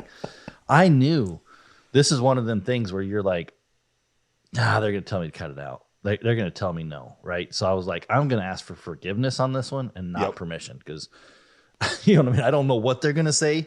And I knew if it ran up the chain somehow or whatever, that they were going to be like, yeah, probably not, blah, blah, blah. And so I was like, dude, if I don't know anything, whatever, I'm just going to send it. Nice. And their phones were blowing up from customers that were trying to order the 200. They were so mad On at East us. Coast time. Yeah. Oh, Yeah, they had to wait. They had 3 honestly, hours. you guys had 3 hours before we opened. You guys were... what? Oh, it was. No, our phone. I'm telling you, at the end of the day, I remember, I think Heather was more mad. I mean, and everybody was blowing up. All I could sit there and go is, God damn, I wish I'd have thought of that. That was literally, I still to this day. That was back when really, it's so much easier to get away with something. And we were so new into it. And I'd say that was probably one of the smartest things you did as far as getting people to know who DU Supply was. It was a turning point. There was two critical turning points in W's career. One was the DC-40, and that was not a fun event. I was mad about the performance of the DC-40s. That was a good turning point for me where I was really honest with my customers when it was not safe to be honest with them. You know what I mean? Like as far as the technology and what, the problems, you know what I mean? Like me and you both now, like the 15Xs, we're going to tell people, man, there's been some serious problems with some of the 15Xs, the mini colors. There's just been problems, and we're honest with our customers to be like, man, I'm not sugarcoating anything. It wasn't safe on the DC-40s. And we didn't at the time. I mean, like, I think you were the same way. We didn't have 30s, and we didn't, it was, or we had just started. You could still buy DC-30 combos, and you could buy the 40s. And when the 40s first came out, I mean, we were just having a lot of issues with them. Yeah. And you remember there was 6 months. There was 6 months of a batch. I tell you how bad the bad batches were in the 40s was when we started taking trade-ins when the 50s came out. I almost quit taking 40s overall, and then I got to where I said, well, if we just quit taking the ones that look like they're new, right, we'll be okay. Because as long as they had been used, and we still take in trade-ins for 40s a day. Yeah. And guess what? That's the ones that have been out there, well, if they had been out there being used for a year, they were fine. Yep. They're incredible. But there was component issues at a couple of them, and there was 6 months of product that was just like. And I mean, I literally can remember people coming in and buying a handheld and 10 collars, and we would have swapped 8 of them out within the first 3 weeks. I mean, we were trying to send the new looking ones in the mail, and they'd be dead on the I'm not gonna lie, Billy. Billy. I'm not gonna lie. I didn't have those problems because I called everybody that bought a DC-40 back, and I told them, I said, you don't want this. I want to sell you a DC-30. Like I hand called my whole list of DC-40s. And that was one of those one of those identifying moments for W that I was like, Do you remember when they said they were discontinuing the 30s? And at one time it got up to where people were willing to pay, yeah, goddamn, an extra $100 for a DC 30 collar because they didn't want a 40. yeah. I had guys like, hey, buddy, what about if we go buy at the time? And this was early in the days. He's like, what if we bought 100 of them? And I was like, oh, 100, that's a lot. You know what I mean? Maybe he's like, well, we could buy them and then we could wait. And we could sell them for 240 or whatever. You know, I don't remember. I think DC 30s were selling for like 168, somewhere in there. You know what I mean? Like back in, I'm going to hurt feelings now. People are going to realize what they used to pay for collars. And at the time, there was discussions about buying a bunch, sitting them in a closet for 6 months, and then taking them out like gold and being like, okay, we'll sell them for 250. And I didn't want to do that, but I had people approach me that were trying to use me, my business, to do that. You know what I mean? To be able to say, hey, I'll buy these collars if you can sell them later for a profit, and we'll split the blah blah blah. You know, it was basically a money making scheme, and I didn't do it. You know, but I remember some of those discussions around that time you're talking about, that the DC 40s were going to be it, and people still wanted the DC 30s. They did. Oh, there was a big stretch of it, and then thank God, which a lot of it was, you remember that was where a lot of the antennas and stuff like that started being produced, because one of the major issues from the get-go was the antenna on the 40, which was, instead of copper for the coil, it was steel, and it was corroding really, really quick in these wet conditions. Yeah. And so all of a sudden you couldn't track the collar. That was one. And then the other one was the one where they were just dying. Yeah. And the combination of the two, man, it was just, it was, again, thank God we were in a business at the time that was service oriented. And, you know, I mean, I couldn't have bought any collars back then either, because everything we had extra was in the inventory to send back to Garmin. Yeah. You know, that was your warranty stuff. And it's, you know, those were the identifying moments in our business that we really grew. You know what I mean? And it was because, and I don't want to say because of mistakes, but because of the learnings from Garmin on these early products, because these are all early products for the dog market for Garmin. You know what I mean? Like these mistakes, you know, using copper for these antennas, using steel, you know what I mean? Like those things happen, but we were able, we were able to attach ourselves to the customer side and take care of the customer and walk them through the process, whether it was education, teaching them, backing them up, whatever it was. You know, there was things that the customers needed, that you know, other companies weren't doing. You know what I mean? They were all old school. You know what I mean? Just kind of like, yeah, well, whatever, just follow these and we were kind of more hands-on, and I think that's what really made our brands stand out. Well, and I mean, and we still are to this day. I mean, that's, we talk all the time, and, you know, matter of fact, we were talking about it yesterday, but I'll do a story. And this is, you know, one of the biggest irks I ever had early like that was, it was a DC 50 collar. The 50s had just come out. Right. And so we're in there, and of course we're really busy, and the calls are coming in, and I get a phone call from a guy, and he asked for me particular. And so I get over there, and he said, man, I just got this DC 50 collar in. And he said, I can't get it to upload to my handheld. Yeah. And so I talked to him for a second, and, you know, I kind of had something on. So I said, you know, I asked him first what color the collar strap was, and it was stock. So I knew it was a really good chance. Now that was not us, because we typically change them all. And I said, where did you purchase this from? He said, oh, I got it from Cabela's. I said, well, why are you calling me? And he said, oh, well, because I called you about 3 weeks ago for something else, and you were really helpful, and, you know, you walked me through and got me. And I said, well, why in the hell did you go to Cabela's to buy your collar then? And you could tell it was like a blank. And I'm like, you know, we're small. And even back then I said, we don't have the manpower to be able to service everybody that buys a Garmin product. Yeah. At the end of the day, that service is something that you get when you buy from us. And it really did. It irked me. But I will tell you this, that guy is still a customer to this day. And he realized the value at that time. And that's one of the things you got to remember. You know, when you do go to a box store, you go get something, you do lose that dealer that is, you know, out there that's going to help you, walk you through that product when there's a problem, or get you a product a lot quicker when something dies. And, you know, so that's that's something that we build ourselves on. And really, at the end of the day, that has just as much to do with our growth, as anything else. And we want to make sure y'all are happy. We understand. We use the product, and I know how it is. If it's the middle of hunting season, I have 2 collars die. Guess what?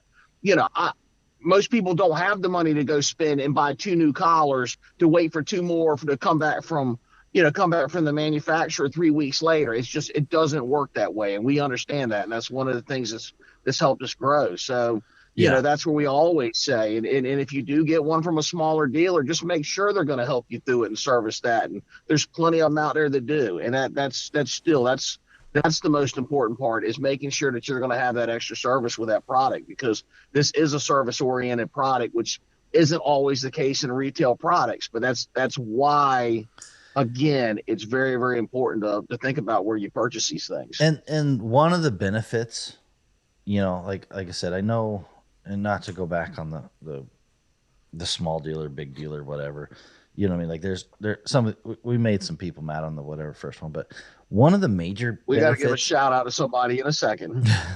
Yeah. I don't know. Yeah. Oh yeah. Summer, your apologies coming, Summer. Sorry. Stay tuned. Oh yeah. Thank you for reminding me. But you feel like my wife's in the room. Don't you forget to give her an apology, okay? Don't forget. Jason, you it is. But before we get to the apology part, because there's always an apology in my podcast. He has an apology. Sometimes there's 2 or 3. Like this one's got a couple. I almost forgot that we got apologies coming. Anyways, the other thing I was thinking about was we are really, I was going to say a big deal, but I can't say that, right? But we have a really deep connection with our customers. And so a lot of times we have this ability to see problems before anybody else does. Meaning we'll have a customer call us and be like, hey, what this is doing this. And we can look at it. We know the system well enough because we use it ourselves. They were like, that's not right. That's a software issue. You know what I mean? Like that shouldn't be doing that. And also you'll find it that typically it's me or Buddy. There's very often times that we find there's problems, or we're the first ones to do, because our customer base is the one that typically get. Yeah. That's something else that even bothers us with this is, now there's a huge chunk of them out there that the majority of them we're not going to hear of the problems or be able to walk through. And I do pray there are none. Again, I just go back to the TT25. We have been very happy with it. Yes. So I'm not going to say, and hopefully for a change, this is a foolproof and every one of them is great. But there'll be some software the problems. out there. Like there's going to be something that like it. I've never seen anything. I pray not. I pray not. I swear. Yeah, I think it's going to be one of the best. I really do. I'm really I agree with that. Excited 1,000%. with it. I do. But to say that I don't expect something that's going to happen after once you scale it and there gets more and more people that get them. And the truth is, and this is what we were most upset about. And a single part of the equation is, I know with me and you, there's hundreds of customers, if not close to 1,000, that right away have a good, deep connection with us, that when they see something, we have 1,000 voices willing to give us a shout and be like, hey, this is what I'm seeing, or whatever, you know what I mean? And so that's just a huge metrics for us to learn, and see things like right now on the 300, you know what I mean? I don't know if you've seen that training issue where you turn it off, turn it back on in certain settings, it adds dogs on it. You know what I mean? Like there's these. Did they just get that fixed? Yeah, it's coming. Okay. Or it's in the process. Yeah, they're working on it. But you know what I mean? Those are things that we can see because customers get a hold of us. And I know when we call, you call tech support and they don't know. Garmin, it used to be the joke back in the DC40 days. I always joke. It was like Garmin had this line that they would give every customer, like, "Oh, this is the first time I've heard of that." You know what I mean? Like that was what they told everybody.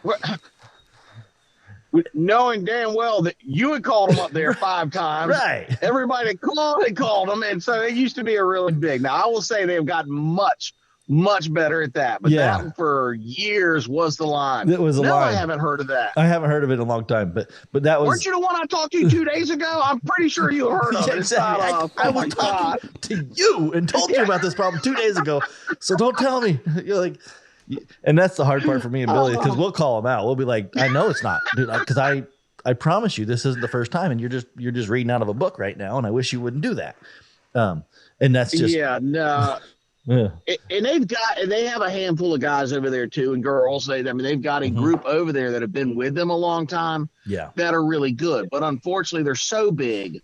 Yeah. For every person with a lot of experience, you're getting 2 or 3 that they're new and they're having to read, or they're having to go get the information from somebody else. So where in our office, everything's much tighter. And typically these guys that are talking on the phone with you every day already know how to fix it or know what the problem is. And, and it's, and that's really the difference is you're getting people that use it, and, and we're not perfect by no means, and we don't have all the answers for everything. And unfortunately, sometimes there's just no answer other than getting you swapped out. But that is one thing we're here, no matter how bad the product. And, we're talking about this too, is, y'all, sometimes we get customers call up and they're pissed off at us. Yeah. But at the end of the day, we don't manufacture it. All we can do is make it as good as possible and take care of the problems when they're there, and try to get you new product in your hand if that's what needs to be. And so we're there with you. If you think y'all are frustrated, trust me, we're the ones getting the phone calls when there are problems. We're way more frustrated than you are. And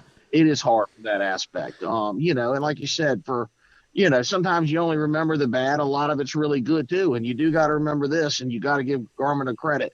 The fact is that they're still producing something that we need. They have changed the industry in a whole. I could never go back to beep beep collars. I don't know what the hell I'd do. I'd have to get a whole different set of dogs. I mean, I just couldn't do it. I've said, Billy, that I want to do. I think we should do in this week for me and you is probably not the week to do it, but a Garmin appreciation hunt, which I think everybody should do it. So they should go a week.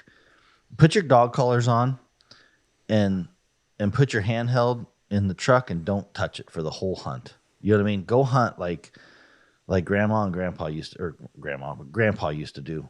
Maybe grandma, but go hunt without any kind of GPS system. You know what I mean? Or put the telemetry system on and go remember what it was like before Garmin. You know what I mean? Like, I know people get frustrated with all these little problems sometimes, and it is frustrating. You know what I mean? Issues and problems and bugs and things not working. Shoot. But man, all you have to do is go with my daughter, where she's forgot to charge 2 collars. We're in the middle of Emporium, and she's like, I don't know if that one was. Sure enough, it was dead as a doornail.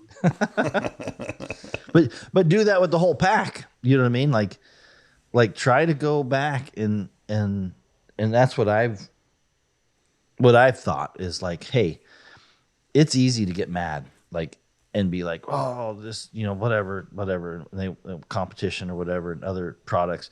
I've hunted with the other stuff, and it's not bad. Dog trip, like dog trip. I took those engineers out on a snowmobile. Like, we hunted, and they had some failures, but it was just the same thing. It's like everybody's going to have failures, and if you don't get through those failures, how you handle them, that's what makes the big difference. You know what I mean? Like it's.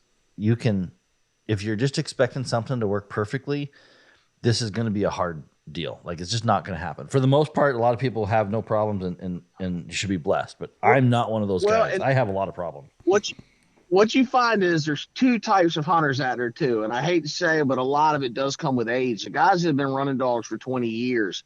I still remember when literally the very first time I ever dropped dogs, I went up to Emporium. Matter of fact, I'm going there this evening, same hunt club, everything. So I got to cook dinner up there this evening, part of my club stuff. And I dropped 4 dogs, and I didn't get 2 of them back for a week. Didn't have back then it was no collars. I hadn't even got beep beep yet. Even then that was really, really, really, really new. That was a luxury if you had beep beep collars. Right. And they got up, they'd been at somebody's house getting fed all week, but it was a long distance number. And remember back then, not everybody had cell phones, and they charged you extra for long distance. So it took the people a week to call me. Yeah. And that was how the very first time. So, needless to say, the following year, I got my first set of beep beep collars. And I'll tell you how it was back then. It was enough to where my first tracking box was a Radio Shack scanner. It didn't even have the nice beep like the old ICOMs and the different ones there. It kind of like a thunk, thunk, thunk, but it would track the shit out of a collar. And so the first 2 years, boy, that was what I used, was a Radio Shack scanner, and we chased stuff around. Well, and you remember them long hours? You'd have like a 2,000 hour battery, like the Wildlife. 16,000 hours, man. You had to put a magnet back in it last y'all season. Yeah, well, like the sealed ones were like 16,000 hours. Yeah, you had the replaceable batteries that were like, I want to say 2,000 hours. Yeah, it was 8,000 and 16,000. Okay. I think is what that was. Johnson. Those were sealed. Those were sealed ones. Sealed, sealed. But you remember, you didn't know what you weren't. Most of us weren't keeping a log. 3 hours here. Like it was just an ungodly amount of number. But about year 2, or year 3, you're like, I wonder how many. I hunted about approximately how many days. You know how I figured out every time. How's that? Every time. I figured it out when you couldn't track the dog more than about 200 yards. Yeah. You're on full power and he comes out with something else. You're like, ooh. But I always used my collars back then, they were the Wildlife Beagle collars with that one battery. And so I got to a point where I would just change a battery every year. And typically that would fix us. Yeah, it would. That was the... But you think back and then you were nervous. You were like, oh, okay, what about how many hours, blah, blah. And like you're talking about cell phone. There was no cell phones. And when they did have a cell phone, they weren't have calculators on your cell phones and shit, to figure shit out. You know what I mean? Like we had to like pen and paper. Do math. Do math, like hard math. You couldn't just pull out your cell phone and be like, okay, what average, like on average of 2 days a week or 3 days a week. And, 6 hours or 7 hours, you could, nowadays with the cell phone, you could pop that. Back then, there was not. You didn't have a cell phone with a calculator on it. You know what I mean? It was like, I think probably should change that. Pull out the box and there's no beep. You're like, well, I guess that battery's dead. You've been hunting with it for 3 weeks. Yeah, we now see in our days. Oh my Lord, our hunting's so different. We're in swamps and some of the thick. And the things that I remember that would absolutely is I can remember having to step off a hill. So you've got a dog that's out in the swamp that's just on attenuator. Typically that many's a couple hundred yards now. So it's going to be a rough couple hundred yards. You leave out, you got the old wand in your hand, first of all, that great big ass thing. Mm-hmm. You got a tracking box in the other hand. Sometimes you try to take your gun with you because the swamp was full of deer. And you'd get out and you'd make it 100 yards and you could barely pick the dog up on normal. And you're like, oh my God, did I make a mistake? 400 yards later, you'd get the dog back on attenuator and then he'd be 50 yards from you. It was like, oh my God, the inaccuracies in them things were absolutely, they got affected by, signal and swamp and how high you were. And if, it was on a hill. And I remember you'd be chasing a dog. It's at nighttime. You got a dog in one block. So he's in there. You're like, well, maybe. So you start hollering, oh God, I think he's getting closer. Well, you'd sit there after a while and then it would go back away. And you're like, God, well, let me drive around to the other side. He must be going the other way. You do that for 3 hours, and finally you figure out all the dog was doing was laying there. And when you yelled, he'd pick his head up, so you try to collar better for a little bit until he lay his head back down, and that's when you thought he went the other way. Shit, I drove around and done that more.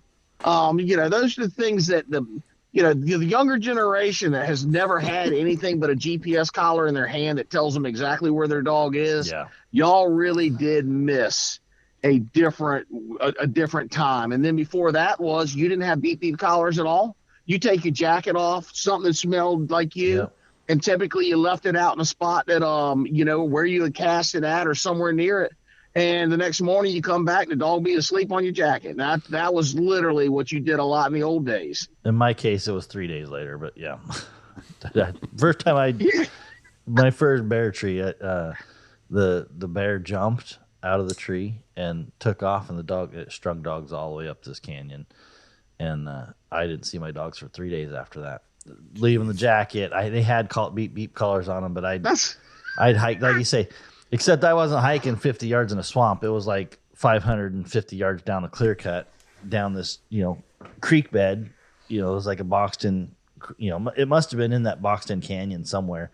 and the dog was just too tired to come uphill. You know what I mean? It kept running up and down the creek bottom, and I couldn't intercept it. But you know, the dog's got to learn to come uphill. But yeah, Or same it's thing. like some of our dogs, they'll swim through, they'll swim through swamp all day long, cross 25 ditches, chasing the game, then get one little teeny hill 15 feet from high ground and not want to leave it. So you let a dog lay down sometimes, and and the collars help so much more now because there's a little bit of motivation you can do. Yeah, and you can if you see that what they're dog starting to doing. get tired or he's close, you haul a tail around there, and you can tone him one time and say, "Come on," and that part of again going back to what Garmin has changed. Having the ability of a correction collar and a GPS and knowing what the dog's doing all the time and where they're at. I mean, it truly, it's made the sport so much more enjoyable in my opinion. Now, One of my last times that I had hunting the beep beep collars and it was a Tritronic system. Same thing. I had a dog and was waiting for it to come back. You know what I mean? It was chasing deer, and I was like, okay, let me get it. And I thought it stopped, and I'm like, okay, it's coming back. So I'm just sitting there patiently. You know what I mean? Like I got it to stop. In my head, I'm like, it's coming back to me. Well, it wasn't. It was continuing. I just shut up. You know what I mean? It kept running the deer, but it just learned don't say anything about it. And as it crusted the top of this mountain, this ridge, out of my shocking range, my stimulation range, I guess. I'm going to say shocking, but out of the correction range of those systems we were running, it just opened. She just opened up right as she crested that hill, like boop, boop, boop, boop. And I was like, "Oh, you little bitch!"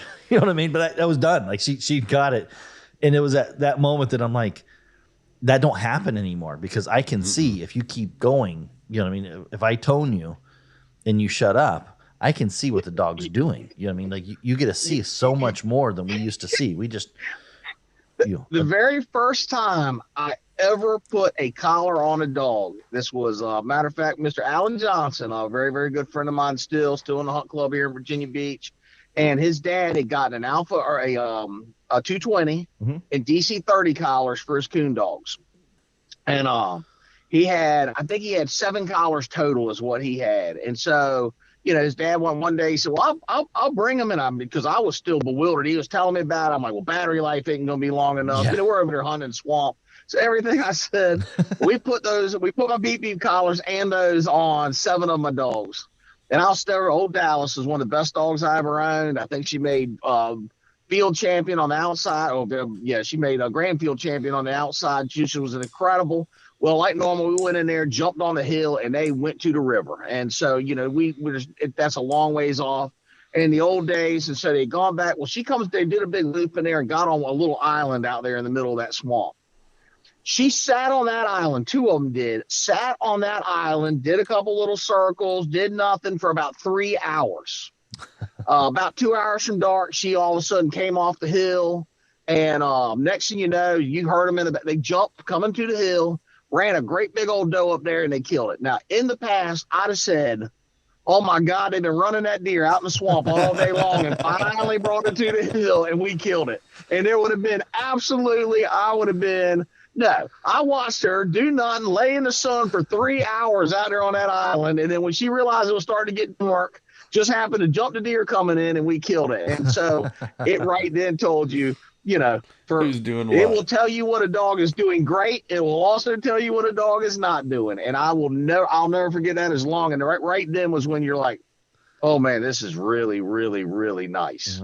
Something was different because I was the same way when it first came out. I was like, well, battery life, because I think they had like 14 hours of battery life or something. I don't know. It was I can't. Yeah, remember. the 30. God, it was barely a day. You at the end of daylight, you're about gone if you were on the 5-second update. Yeah, it was 10 seconds. I think would give you pretty close to 24 hours on the 30. Something like but remember that. Back then you didn't have 2.5. You had 5 seconds and 10-second updates. And I never really ran 5 seconds. I always ran 10 or sometimes even 30. I think a lot of times, but it was. I think you had to do that on the 30s a lot. We did the same. Yeah, but it was just way like. Because I remember thinking, like, no, there's no way battery life. Because you come from this 2,000-hour batteries, 16,000-hour batteries. You know what I mean? You lost dogs for 3 days. There's so and many that was things. your mindset. Yeah. So you come No from this question. mindset that you're like, 3 days, that wouldn't help me at all. You know what I mean? Yeah. But what We left dogs out all the time. I mean, Yeah. it was not you just, that was back then. You did everything you could, but at 1 o'clock at night, and you're getting a beep on a dog in a place that you can't get. But the thing is, very oftentimes those were dogs that you could get to them. Woods are so different. If you don't have a map to sit there and look at, you might think the Westfield's over there, but really it actually goes up 100 yards further this way than what you think. And, that old so-and-so path that you wind through the woods and wind and wind and wind and wind, you don't realize that it comes all the way back to within 100 yards of the other path. You couldn't see that until you put a map in your hand. Yeah. And so it just, you don't leave dogs out anymore. I mean, it's just never. Yeah. It changed. There was, when you look at the battery and you look at the specs and all that, it was rough. And luckily we weren't too slow. And I think that's, to be honest with you, I think I think we were talking about this, but like we were some of those companies that were staples before us, you know what I mean? Some of those in the hound world, and I'll just say, Quick Track, Quick Track, Johnson's Collar, Wildlife, yep. Johnson's, over here, West Coast, you know what I mean? Like there's all those guys that were given tracking collars out. I think their biggest mistake, looking back, and they didn't know, you know what I mean? Like they were defending their business the best they could, but you can't front them for that. I'm definitely, I got to be careful. I'll be apologizing to all those guys. Yeah. Guys, I love you. Okay, both all here about 3 minutes. Yeah, Debbie, like all of you guys. Okay, everybody. I like you guys. Okay, I'm not saying this in a mean way. I think they made a tactical mistake by not. And I would have made the same mistake. I'm not saying. There's no question. I would have too. I mean, you got to remember, these people had gotten, they had done very well. I mean, they had made great products for back then. This is what we had. That was the technology that was there. And I can tell you right now, what everybody on the East Coast ran? Almost all of them had a Wildlife box and Johnson collars. I can tell you that right now. I can't tell you, that was probably the most favorite setup here. Yeah. Yeah. And they those guys, I think they looked at it like they had to defend their collar instead of embrace what was happening. You know what I mean? And it happened quick. You know what I mean? Like when it turned on, that Garmin Wave, me and you were positioned in a really lucky position to be in because we weren't tied. We weren't the manufacturers. We weren't tied to the and we weren't tied to any of the old manufacturers. So Exactly. You got to think, if you were a company like us that had made a shitload of money on Wildlife or Johnson or any of those over time, it's a lot easier for you to go, oh, well, that's not going to work because of this. Yeah. And kind of the same thoughts we did. But honestly, me and Buddy didn't have anything else because They I was wouldn't never, sell it to us. I was Whenever we called them, they were like, "Who are you?" I tried. I called. I begged. To get a dealership, but I had a really big catalog distribution here, which was Carolot at the time. And that's who pretty much, so they were 10 minutes down the road. So none of them, they looked at me like I was crazy, offering a business. And at the end of the day, I don't blame them, but I mean, it's worked out very well for us because when we got Garmin put in our hands and we realized it was going to be something good, we were able to put 110% into that. Right. And that's what we did. And that's when we started making better antennas and started finding accessories that worked better in the product. And, we busted our ass for them first few years getting things that were going to make the product better. And so those were huge. Those are things that really gave us an advantage then when somebody 2 or 3 years later trying to, now go, oh shit, well, this is the future. Yeah. Let me start now. And so that's kind of the things that we did give us an advantage when we first started. And it was something we didn't recognize at the time. Like I wasn't smart enough at the time to go, oh, this is an awesome opportunity. It was, No, I think both of us, when we started getting a little size, started looking back, still trying to get them. Like, all right, now I'm big enough to where maybe they'll listen to me. But you were so right. I We still remember sell 'em. going back to Marshall and being like, "Am I worthy now? Am I worthy?" And No, but we looked at it, and the margins were just. I think we had contacted. I don't think I ever contacted Debbie. I think I contacted Wildlife, and they were still like wanted some ridiculous amount to be a dealer. By yeah, then, they really were starting to get. But we were looking at maybe some extra tag collars and things that right. they did hang on for a little bit to where you had that extra bit. And I mean, they still looked like we were at us like we were crazy once we did have a little bit more size and we were doing very well. And so, you know what, at the end of the day, I think that was their demeanor too. And you Yeah. know what, that's and I think the businesses, I think they're still there, but they're pretty much now on just the falconry and some of the marine stuff. So And it's and again, I'm not like I would guess that some of that was, I don't want to say hard feelings, but as we stepped up and became that Garmin dealer, in the landscape, I'm pretty sure they kind of, was like, oh, you're a Garmin dealer. We they everybody compartmentalizes. tribal. Everybody gets in their tribe. Everybody gets kind of tribal in a little bit, and sometimes that's not bad, but a lot of times that's really damaging to a picture. And I try to make sure that, like, people would say I know for a fact that other companies consider me in the Garmin tribe, and I'm not necessarily that. It's just what it is. I am, for the most part, a Garmin guy. That's what I use. That's what I trust. That's what I have a good relationship with. And at the end of the day, I mean, Garmin's really the only one that has produced anything that works for what we need. And I mean, Yeah. that is one thing that we can say is, they, and it's not like they produce something and then they try to sell it for the next 20 years. I mean, if you do got to remember, with problems comes the fact that they are still trying to make things better and make new products Yeah. and make things that we're going to want more. And I mean, that's, I still always go back, and there's lots of things that could have been done with the beep beep collars. Now looking back at it and going, well, why wasn't there a good rechargeable beep beep? Why didn't they put a shock system in with it to where you could track and do the others? And those are things that could have been done back even when those were there. The technology was there. And so at least we can say here that the money is being taken, and put back into making the product better, bigger, and, and again, if Garmin doesn't produce a product that makes you want to buy it, you're not going to buy it. I mean, that's how it works. So, Yeah. they're on a different mindset of making it better, and I think you're going to see them keep doing that. And so, I can't imagine with technology and the way things have been changing in 10 years, who knows what kind of system we'll have for the dogs. And hopefully it justifies what they charge for it. Yeah.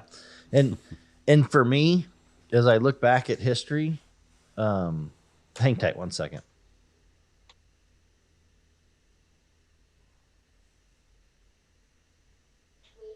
All right. I got to help my daughter smoke some salmon today. So she's writing me notes. And I'm like, I can't do a podcast and talk. I can't read and talk. I'm not that Yeah, good. it must be nice just to have fresh smoked salmon right by. Oh, man. Dude, Billy, I know I feel bad. I need to ship you a need- box. I got like probably 40 pounds of it out in the freezer. I do. That's one fish we don't have here, and I do love it. Oh my God, fresh smoked salmon on the grill. God, we just had the other night. Put a big old I can't tell you which one it was, but the whole fillet came in the bag, and I cooked it out there on the Traeger. God, skin down. I think with a little bit of slap your mama on it was what the seasoning was, and then something else. And I'm telling you right now, Ed is an incredible fish. Yeah, the way to Billy's heart is salmon. I don't get a fish as much as I would like to. And like once it's been a couple of years, I'll normally just get a guide because at least they know what they're doing. And so I can go catch fish because I don't like just to spend You the don't whole like summer fishing? trying to learn how to fish. But I need to I just want like a harvest trip. That's what I really want. It's like go harvest the fish out of the rivers and be like, okay, we're just gonna go pull shit up in the boat and then fill the freezer. Because I don't have enough time for another hobby. That's the problem. Yeah. Unfortunately, they call it fishing for a reason. But good days, and we do here on the East Coast. That's what we were talking about. You missed it, but we are setting up trips. So if you are more than invited, buddy. It was right before the podcast, but I'm coming out there and I'm going to do some salmon fishing with him. And then, y'all need to come out here, and we love to offshore fish, and that's what I'm getting ready to start doing a little more of. I'll have And, to take you up on that. you know, We'll have to do that. Like I so said, as long as we there's good eatable fish like tuna or something, I can. yeah, we're eating tuna I and like mahi to. mahi and wahoo and So my um cat hunting is catch and release. Okay, that's with the dogs, catch and release. Other than that, yes. it's a freezer. It's a freezer trip. Okay, that's what I like. Oh, that's If it's elk, it's going in the freezer. Like I did the moose, ah.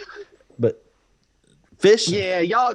That's another thing that we do not. Now here, it's bear and deer, Mhm. and I do love now bear meat. I absolutely love whitetail. It's good. And don't get me wrong. We get a lot of it processed. We make sausage and we make that. But I've had some elk. Y'all got us beat a little bit on taste as far as whitetail or elk. That elk is extremely good. Yeah, my boy drew a cow tag this year, a youth cow tag, in a Nice. pretty. It's a good hunt. It's after the main bull season, so I can go up and try and kill a bull or whatever. And I'm really confident. We got 10 days, and like at the end of November, in a unit that I've never. Yeah. Knock on wood, because it's still hunting, but like if we don't You should kill an get elk, one, is what you're saying. if we Yeah, don't kill yeah, an you elk, should it's get because we've either made a lot of mistakes or we didn't try hard enough. You know what I mean? Like he had to go to school or something like that. That our schedule got in. But if I can get 3 or 4 days, so far it's been 1 day in this area, and I've killed an elk every time I go in there. But I don't want to say that, especially with a kid. It And makes it a jinx little bit yourself. Yes, especially with that. different. Yeah, now we've been trying to get Virginia finally opened up one little area out west in Virginia to elk hunting. Mhm. And they do like a little lottery. You send $10 in. And unfortunately, we've not been lucky enough to win. I think me and Emmy keep putting our stuff in, and I was just trying to get a hunt for her. Right.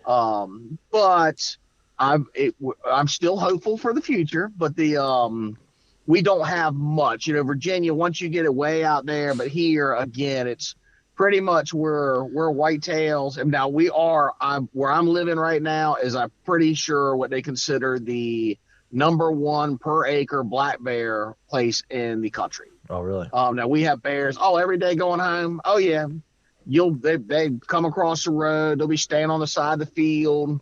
Heather got video about 3 days ago. She pulled up, one was right on the side of the road, and he started flanking down the road in the video and piled into one little 30 by 30 patch of stuff in the middle of the field. Like, boy, you're hiding good. Yes. Yeah. That's what but yeah, right here in Carolina, if you look, it's all around the Albemarle Sound. It's just a lot of swamp and big country that they can live in. And as big as a bear will get and all, it absolutely would blow your mind, the nasty, thick stuff that they can live in. I mean, it is unbelievable. But yeah. this whole area is just now I will tell you, the black bear, that is a wonderful eat. It is not the easiest thing to get out of the woods. You don't have horns to grab. You don't have, and the one Emmy went hunting last year with the Temples. We went on a hunt, and she killed one that was 545 pounds. Almost killed Dad getting it out of the woods. I can tell you that was probably one of the toughest things I've done in a long time. But the guys did really good. They went in, cleaned everything. We took a ton load of bear meat. We have eaten more bear meat in different ways, and it is an absolutely incredible meat. And then what we did is I took about 75 pounds of fat, Mm-hmm. and I actually went out and rendered all of that, and we made bear oil.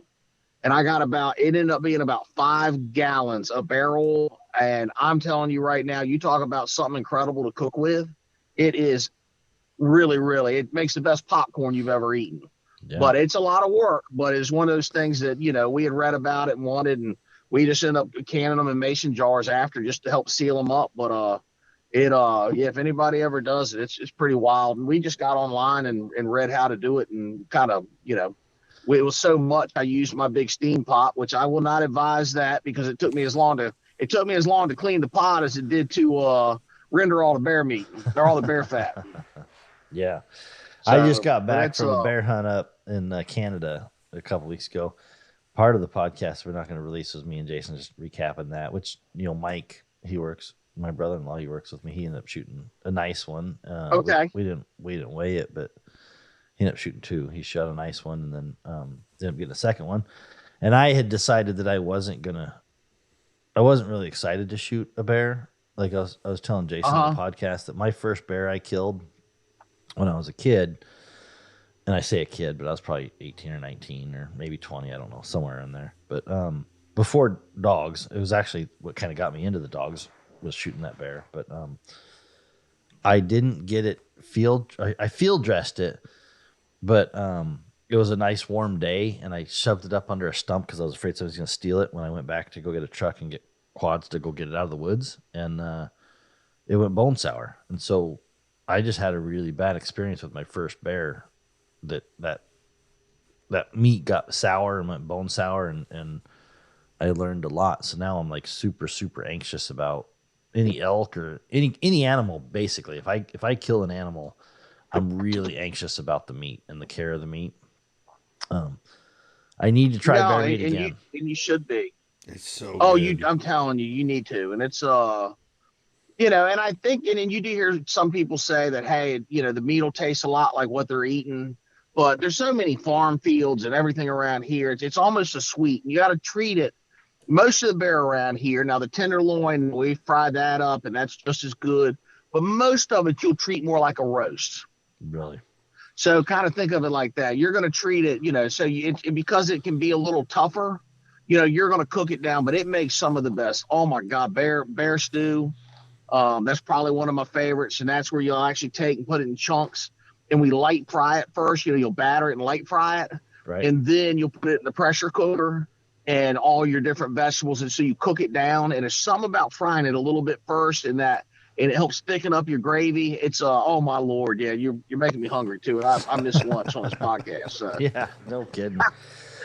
I'll Well, send you some recipes, Billy. I got a Um, couple I'll send your way. Yeah, Yeah. we're gonna do. Well, we're definitely doing the fishing trip thing. So I will talk to you shortly on that, Jason. We'll have to set that up. Yeah. So we gotta close this up here. We're running on 2 hours, which is a good podcast. Yeah. I think we actually did 2 hours without having to screw up, which is pleasant for me and you. On You the still same have an podcast, apology Billy. coming, right? Yeah, I do gotta. Yeah, I gotta was gonna apologize. say, yeah, if this one makes anybody mad, Tough. oh yeah, let me finish that. That shout out to Summer and Dog with and Hunt. Dog and Hunt. She saved Dog our and Hunt. ass. She got Absolutely. Jason. And she is just as sweet. And I'm telling you right now, she had done a nice video, done everything.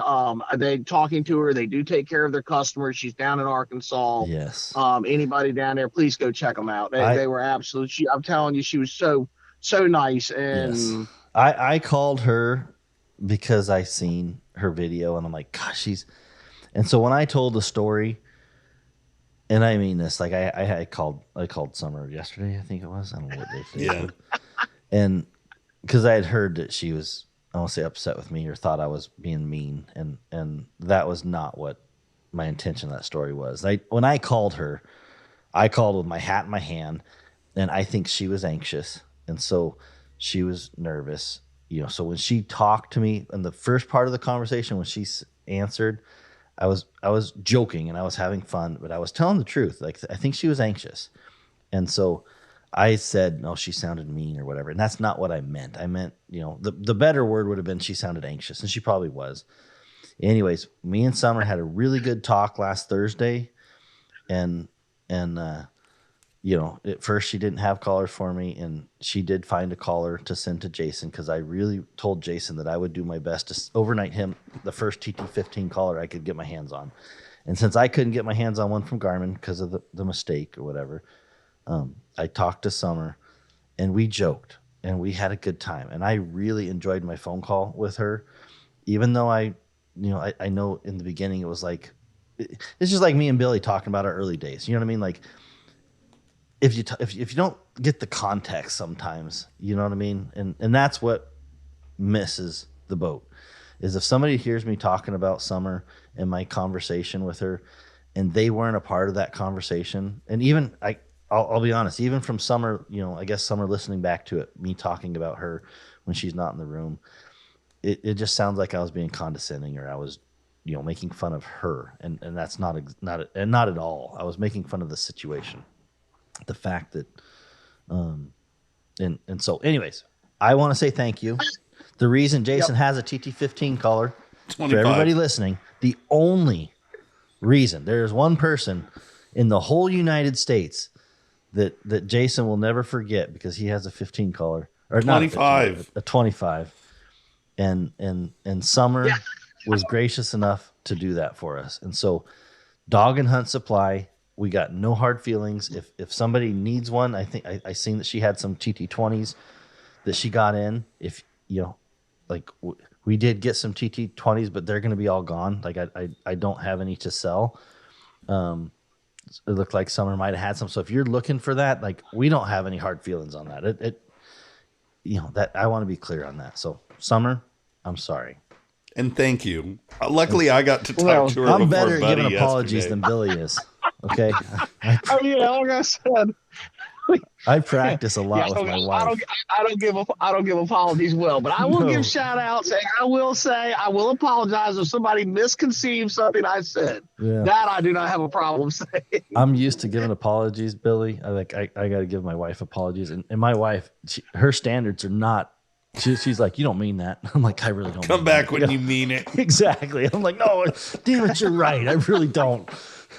She'll be like, well, why don't you just think about some more? She don't say that, but like you ain't bullshitting my wife. I'm just telling you that right now. If you don't mean it, you might as well not say it. Like, so that's the funny part. I know I got Summer on the phone We, when she called in, and I said, Oh, yeah. you know, I just said thank you. Like I can't tell you how much I appreciate it because I kind of need one of these things so I know what I'm working with, you know. So I said I can't. People are thank you calling enough. Jason asking questions, and he don't know what he's doing right now. He don't have one. Hey, the good news is if somebody's calling me for tech support on a 25 right now, I know it didn't come from us. Yeah. Yeah, exactly. Yeah, that's very, very true. Yeah. Well, again, hopefully all that is, buddy, I've enjoyed it. Jason, I've enjoyed it. And we'll have to do this a little more often. Yeah, absolutely. For sure. I did. Maybe we'll get into some good stuff next time. Yeah. It's, like, we just got to stay away from the minefields, and that's really easy. Yeah.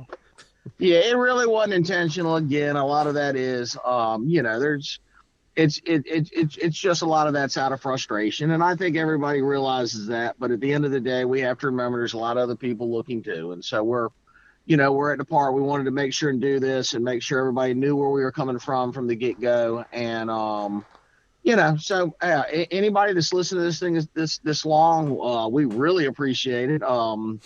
Yeah. And thank you again. Again, we appreciate everybody that's our customers, and I'm sure Buddy will say the same. Yeah. Oh, yeah, exactly. So, all right, Billy. Well, let's close this up. I'm going to play that little clip I had very in the beginning. We're going to close it out with that clip. You have a good day. Hey, Buddy, you have a good day too. Right. Bye. Bye. All right, he already left, so he don't want to listen to this anymore. He don't want to hear that no more. He don't want to hear that anymore, but we're going to listen to this. I play this said last what little I clip. said. I said what I said, and I mean it. Anyways, here's the last little clip. We'll close it out, Jason. Knowledge is knowing that a tomato is classified as a fruit. Wisdom is knowing not to put it in a fruit salad. You don't have to open your mouth and dump out everything that's going on in your brain. You don't have to tell people everything you know. You know, there's two sides of that calm thing. There's the people who stir things up around you, but there's the times we go around and we tell tales and we agitate. Hey, I heard this. I heard this. Did you hear this? And they're stirring stuff up. Be that quiet man. Be that quiet man in the corner. All right? You got something to say that's good, beneficial, helpful, or properly corrective at the proper time, then say it. Otherwise, be wise. All right? Talking all the time about everything to everybody, that's not an indication of the wise. All right, we'll close it out.